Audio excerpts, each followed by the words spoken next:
சமைக்கும் போது ஒரு லவ்வோட சமைக்கணும்டா. அதான் பாதி ருசியே. வெங்காயம் நறுக்கும் போது கூட ரசிச்சு நடக்கணும், லவ்வோட. வணக்கம் அண்ட் வெல்கம் டு இன்லாஸ் சமையல் அண்ட் தமிழன் ஸ்கொயர். இன்னைக்கு நம்ம பார்க்க போற டிஷ் வாழைப்பூ பொரியல்.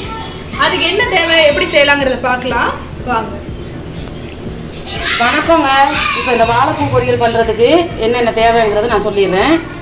நான் பெரிய ஒரு வாழைப்பூ ஒன்று வாங்கிட்டு வந்தேன். அதை வந்து நான் இப்படியே இந்த வாழைப்பூவெல்லாம் எடுத்து தனியாக இதை நம்ம அப்படியே அரிஞ்சிடணும். இந்த வாழைப்பூ எடுத்து வச்சுருக்கேன் பாருங்கள். இதெல்லாம் அந்த உள்ள நரம்பெல்லாம் எடுத்துட்டு க்ளீன் பண்ணி வச்சுருக்கிறேன்.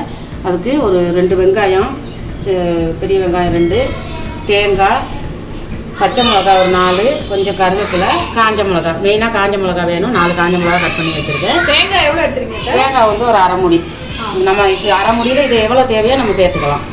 அதே போல் நம்ம வந்து இந்த வாழைப்பூ வந்து ரொம்ப கரையாக இருக்கும். இங்கே பாருங்கள், நான் கட் பண்ணி வச்சது கரை பிடிச்சிருக்கு. இது வந்து அரிசி கழுவுல தண்ணி எடுத்து வச்சுருக்கேன் இந்த சட்டியில். இதை அரிஞ்சு இந்த தண்ணியில் தான் போடணும். நம்ம அதை எப்படி க்ளீன் பண்ணுறதுன்னு நான் சொல்கிறேன் உங்களுக்கு. இந்த வாழைப்பூ உள்ளுக்க வந்து ஒரு நரம்பு ஒன்று இருக்கும். அந்த நரம்பெல்லாம் நம்ம எடுத்துடணும். இதாங்க அந்த நரம்பு, இதுதான் அந்த நரம்பு. இதை வந்து நம்ம எடுத்துடணும். இந்த பாருங்கள், தெளிவாக காட்டுறேன் நான். இதை வந்து நம்ம எடுத்துடணும். அதே போல் இதையும் எடுத்துடணும். நம்ம இது ரெண்டையும் எடுத்துகிட்டு சுத்தம் பண்ணிவிட்டு இந்த மாதிரி ஒரு நரம்பாக இப்படி எடுத்துடணும். அதை முன்கூட்டியே நம்ம எடுத்து வச்சிடணும். அதுக்கப்புறமே நம்ம அதை அரிஞ்சு இந்த அரிசி கழுவுன தண்ணியில் போடணும். இந்த பாருங்கள், இப்போ நான் எல்லாம் சுத்தம் பண்ணிட்டேன். இப்போ அதை அரிஞ்சு நான் அந்த அரிசி கழுவுன தண்ணியில் போட போகிறேன். அதை எப்படி அரிகிறதுங்கிறத மட்டும் உங்களுக்கு நான் காமிச்சிடுறேன்.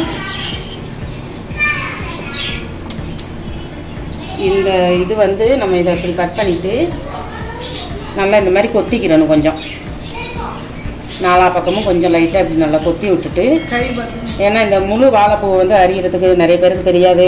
நீங்கள்லாம் வாழைப்பூ கூட்டு வச்சுருப்பீங்க, பருப்பு போட்டு. இந்த மாதிரி பொரியல் பண்ணியிருக்க மாட்டீங்க. ஒரு தடவை இந்த மாதிரி பொரியல் பண்ணி சாப்பிட்டு பாருங்கள், கை பத்திரம். இதை வந்து இப்படி கொத்திட்டு இந்த மாதிரி நைஸாக அரிஞ்சிடணும்.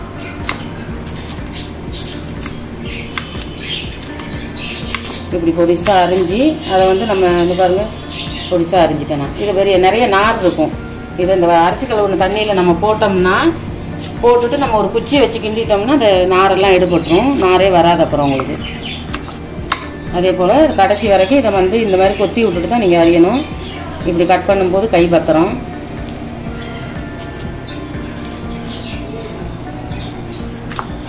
இந்த வாழைப்பூ பொரியல் வந்து நல்லா சுடு சாதம் வடிச்சிட்டு அந்த சாதத்தில் போட்டு சாப்பிட்றதுக்கு நல்லாயிருக்கும். இது இந்த வெங்காயம் மாதிரி லேயரா கட் பண்ணி அப்புறம் பொடிசா கட் பண்ண முடியாது. அப்படி முடியாது. இதை வந்து நம்ம கொத்தி விட்டுட்டு தான் ஒட்டிக்கும். ஆமாம், ஒட்டிக்கும். ரெண்டாவது நாராக இருக்குல்ல, இது இந்த மாதிரி தான் கட் பண்ணணும் நம்ம. அப்போ தான் பொரியலுக்கு நல்லா பொடிசாக வரும். இந்த தேங்காயெல்லாம் போட்டு செஞ்சோம்னா ரொம்ப ருசியாக இருக்கும். நமக்கு ஏதாவது ஊற்றி சாப்பிட்றதுக்கு வேணால் ஒரு ரசம் வச்சுக்கிடலாம், இல்லை ஏதோ ஒரு காரக்குழம்போ புளிக்குழம்போ ஏதாவது ஒன்று. நீங்கள் டிஃப்ரெண்ட்டாக ஒரு தக்காளி ரசம் வைப்பீங்கல்ல, அது ஒரு நாள் ஒரு வீடியோவாக போடுவோம். இந்த பாருங்கள் எவ்வளோ நைஸாக இருக்குன்னு பார்த்தீங்களா. இந்த மாதிரி இருக்கணும்.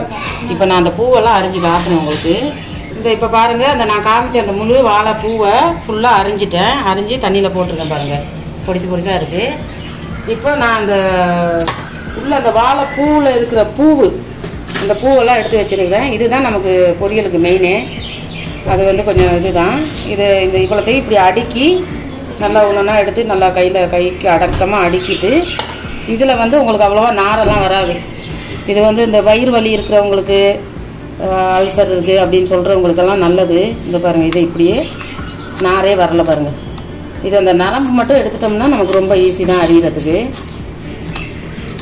நரம்பே வரல, எவ்வளோ பொடிசாக அரிகிறோம் பார்த்தீங்களா. இந்த மாதிரி நீங்கள் அரிஞ்சிக்கிறோன்னு. வாழைப்பூ வந்து ரொம்ப நல்லது. திரும்பவும் சொல்கிறேன் உங்களுக்கு. இந்த கல்லடசல் இருக்குது அப்படின்னுலாம் சொல்கிறாங்க. அதுக்கெல்லாம் ரொம்ப சொல்லப்பட்ட சாமான் வாழைப்பூ. இந்த வாழைத்தண்டு ஜூஸ் குடிக்க சொல்லுவாங்க. இப்படி நம்ம அப்பப்போ கொஞ்சம் அடுக்கி கைக்கு அடக்கமாக அடுக்கி இந்த மாதிரி அரியணும். இந்த கல்லடசல் இருக்குது, வாழைத்தண்டு ஜூஸ் குடிக்கணும் அப்படியெல்லாம் சொல்லுவாங்க. அதுக்கு இது செஞ்சு சாப்பிட்றது ரொம்ப நல்லது. இப்போ இந்த வாழைப்பூ எல்லாம் அரிஞ்சு பாருங்கள், நான் அந்த அரிசி கழுவுன தண்ணியில் ஊற போட்டிருக்கேன். கரையே படாமல் இருக்கு பாருங்கள், நல்லா புதுசாக இருக்கிற மாதிரி. இதை வந்து இப்போ நம்ம பச்சை தண்ணி பிடிச்சி நல்லா கழுவிடணும். அதுக்கு முன்னாடி ஒரு முள்ளு கரண்டி எடுத்துக்கிட்டேன். நீங்கள் வேணால் தென்னை மரத்து அந்த ஈக்கிள் இருக்குல்ல, அந்த ஓலையிலேருந்து 2 ஈக்கிள் எடுத்து இப்படி பண்ணிக்கிறங்க. கிராஸாக பண்ணிக்கிட்டு எடுத்தீங்கன்னா ஈஸியாக வந்துடும். எங்களுக்கு இங்கே அது கிடைக்காதனால நான் முள்ளு கரண்டி வச்சு இந்த நாரெல்லாம் எடுக்கிறேன்.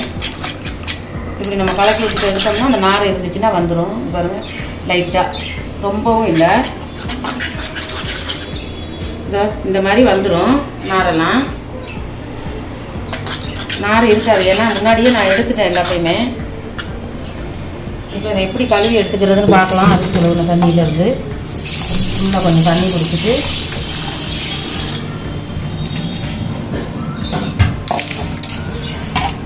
தண்ணி பிடிச்சிட்டேன். இப்போ நம்ம இதை நல்லா 2 கை வச்சு இப்படி நல்லா அலசிடணும். அலசி இந்த பாருங்க எப்படி பொல பொல பொல பொலன்னு கொட்டுது, நாரே இல்லை.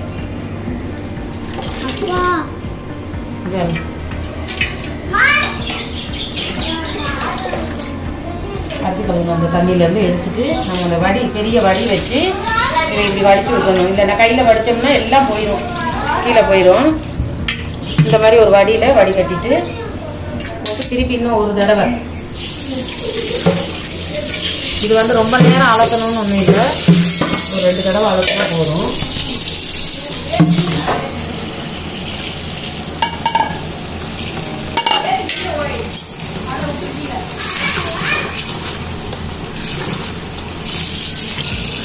ஒரு 2 தடவை அலசி நம்ம நல்லா தண்ணி இல்லாமல் அதை புழிஞ்சு எடுத்துக்கிறணும். தண்ணி பசை இருக்கக்கூடாது.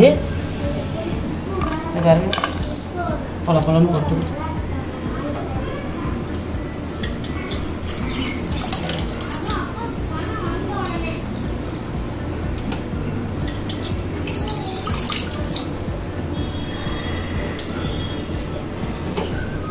அதே மாதிரி இதையும் வடிகட்டி எடுத்துடணும்.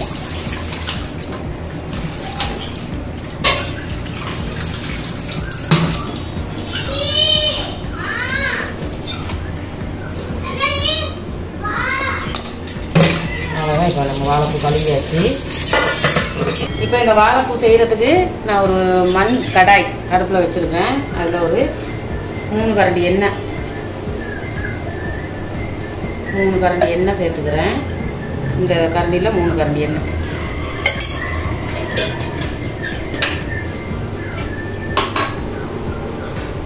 எண்ணெய் நல்லா காஞ்சதும்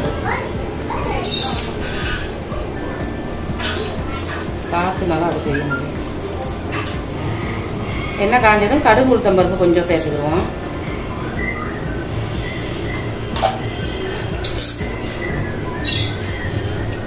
இப்படியேனா மறைச்சிக்கிட்டு செஞ்சேன், காற்று இப்படிதான் மறைச்சி.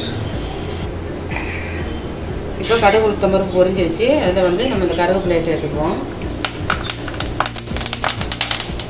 அதுக்கப்புறம் ஒரு 4 காஞ்ச மிளகா நான் ஏற்கனவே சொன்னது.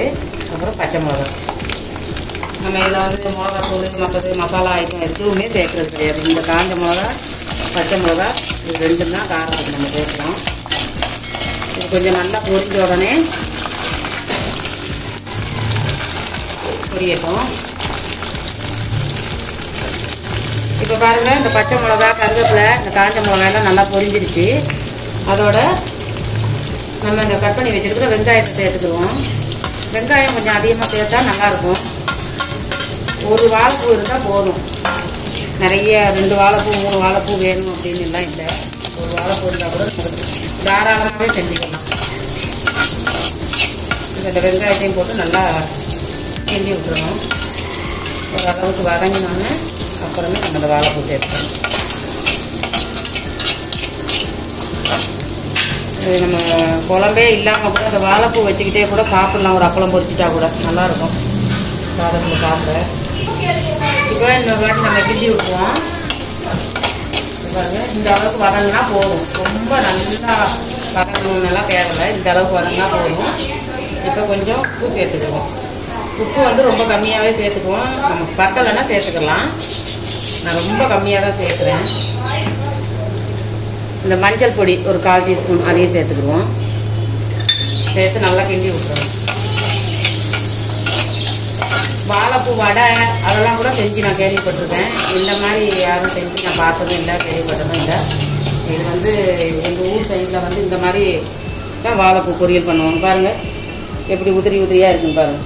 இந்த மாதிரி வரவே வராது. நல்லா ஒரு சுத்தம் பண்ணிட்டு பண்ணால் தான் இப்படி வரும். இப்போ இந்த வாழைப்பூவை நம்ம சேர்த்துக்குவோம்.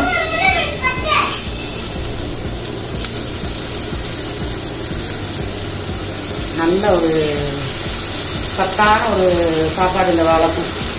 வயிறு வலிக்குலாம் ரொம்ப நல்லது. அதான் சொன்னால் உங்கள் அம்மா கூட செஞ்சு சாப்பிட சொல்லுங்க. உங்கள் அம்மா சொல்கிறாங்கல்ல அப்பப்போ வயிறு வலிக்குதுன்னு, அதெல்லாம் செஞ்சு சாப்பிட சொல்லுங்க கண்டிப்பாக. இப்போ நம்ம இந்த வாழைப்பூவை போட்டு நல்லா இப்படி கிண்டி விட்டுருவோம். அதுலேயும் இன்னொன்று வந்து மண் சட்டியில் செய்கிறது ரொம்ப நல்லாவே இருக்குன்னு நினைக்கிறேன். நான் கடாயில் தான் செஞ்சுருக்கிறேன். இதான் சாப்பிட்டுருக்கியே, இது என்ன ஹெல்த்தி இல்லை, மல்லியானது. ஆமாம், அதிகமாக நம்ம பருப்பு போட்டு கூட்டு தான் செய்வாங்க. நான் வந்து இந்த மாதிரி வாழைப்பூ பொரியல் பண்ணிடுவேன். இப்போ நம்ம இதை நல்லா கிளறி விட்டாச்சு. ஒரு 5லேருந்து ஒரு 10 நிமிஷம் அப்படியே இருக்கட்டும் அதுக்குள்ள. இப்போ இந்த வாழைப்பூ நல்லா கிண்டி விட்டுருவோம். நல்லா வதங்கிடுச்சு. நல்லா மசிஞ்சு நல்லா கலராக இருக்குது. இப்போ இதுக்கு வந்து கொஞ்சம் தேங்காய் சேர்த்துடுவோம். நான் இது வந்து 1/2 மூடி தேங்காய் அரைச்சி வச்சுருக்கிறேன். அதுலேருந்து ஒரு 2 கரண்டி பாருங்க. இந்த ஸ்பூனில் தேங்காய் எவ்வளோ போட்டாலும் நல்லா தான் இருக்கும். ஒரு 2 கரண்டிக்கு நான் 2 கரண்டி போடுறேன். இந்த தேங்காயை போட்டு நல்லா மிக்ஸ் பண்ணிடணும்.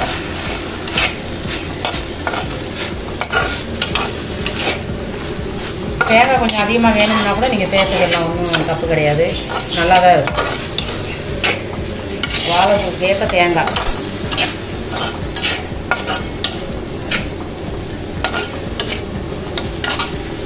இப்போ வாழைப்பூ பொரியல் ரெடி. அவ்வளோதான். இந்த தேங்காய் பூவை போட்டு நம்ம நல்லா கிளறி விட்டுட்டு அடுப்பு ஆஃப் பண்ணிட வேண்டியதான். இப்போ நான் அடுப்பு ஆஃப் பண்ணிடுறேன்.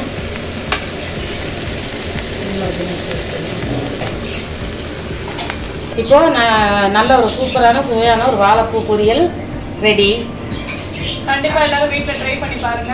இந்த வாழைக்காய் பொரியல் ரொம்ப ஹெல்த்தியான ஒரு டிஷ். அதுவும் இந்த மாதிரி ஒரு காலகட்டத்தில் ரொம்ப வயிற்றுக்கும் ரொம்ப ஹெல்த்தியாக இருக்கக்கூடிய ஒரு டிஷ் இது.